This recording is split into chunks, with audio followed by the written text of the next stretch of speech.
Welcome to Pickleball and Beyond. My name is Vino. My name's Ryan. And today we are actually talking about the Holbrook Centercourt paddle. Yes.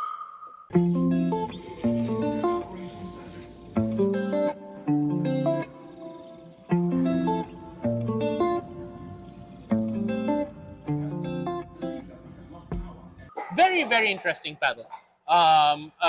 What are your first impressions? So MSRP on this paddle is $89.99, which I would never have guessed if somebody didn't tell me, because this paddle has the same amazing grip that obviously Yes. I've fallen in love with as the Mav Pro E. Yes, which actually sells for 180 something. 180, 189 around there. So the fact that they're giving the same grip on this paddle is, fantastic.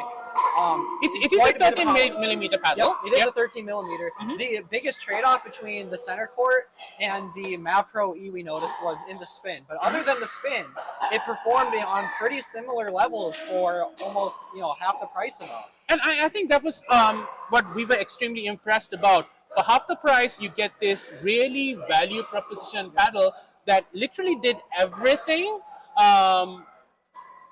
to a very high level, right? Let's start off with the control.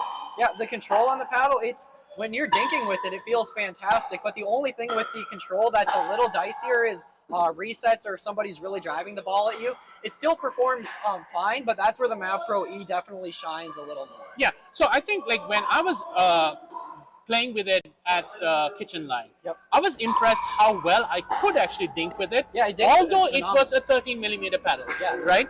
And then if you had this speed up, if you had to speed it up, it actually had that power.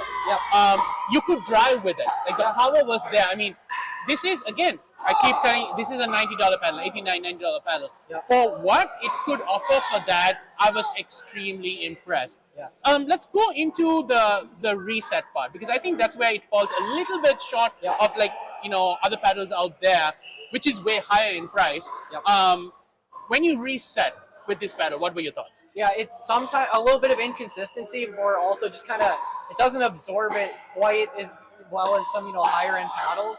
But other than that, that is the only downfall. It's not even that bad for $90. It's just as good as most $90 paddles. Exactly. For a $90 paddle, I was impressed even with being able to reset to that. I'm being very picky by saying that.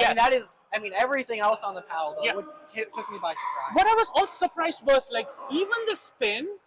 You were able to generate a decent amount of spin. I played with higher end paddles that claims to be much more of a spinny, gritty surface that did not have that amount. There were a few drives and cuts and slices, and even serving.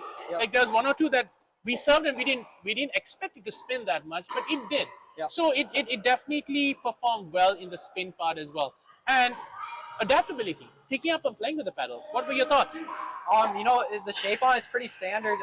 I don't have my Selkirk Epic on me that I played with, but very standard shape to it.